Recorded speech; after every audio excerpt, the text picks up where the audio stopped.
Nagaan siifaa ta'uu nagaanuuf kadhatta eekamsaafis miti araaraaf dhaabbatta gargaaraaf miyaa'ee Daani'eeli laabsaa injifaannoo kottu Mikaa'eeli. Nagaan siifaa ta'uu nagaanuuf kadhatta eekamsaafis miti araaraaf dhaabbatta gargaaraaf miyaa'ee Daani'eeli laabsaa injifaannoo kottu Mikaa'eeli.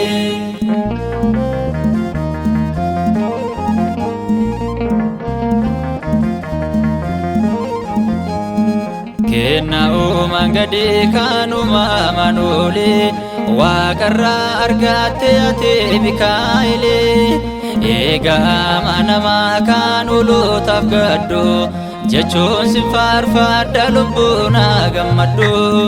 Nagaan siifaa ta'uu nagaanuuf kadhatta eekamsaafis miti araaraaf dhaabbatta gargaaraaf miyaa'ee Daani'eeli laabsaa injifaannoo kottu Mikaa'eeli.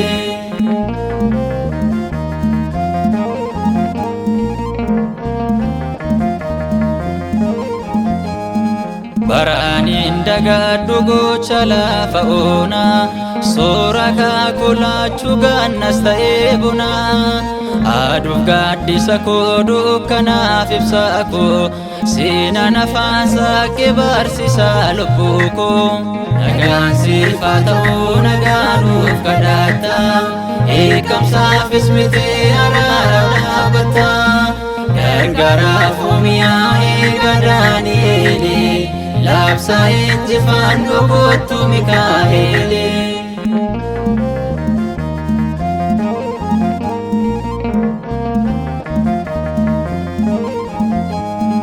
Yoon maqaa kee waame Waaqayyoos waameera waadaa kee bitame mo'icha fudheera kanaaf yaadda boru lubbuu koofi waan na barbaachisu waan na gootuuf ofiif. Nagaan siifaa ta'uu nagaanuuf kadhatta eekamsaafis miti araaraaf dhaabbatta gargaaraaf miyaa'ee Daani'eeli laabsaa injifaannoo kottu Mikaa'eeli.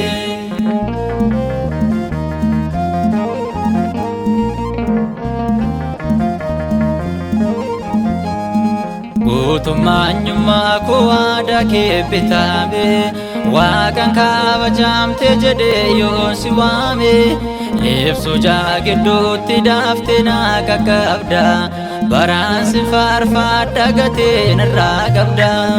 Nagaan siifaa ta'uu nagaanuuf kadhatta eekamsaafis miti araaraaf dhaabbatta gargaaraaf miyaa'ee Daani'eeli laabsaa injifaannoo kottu Mikaa'eeli.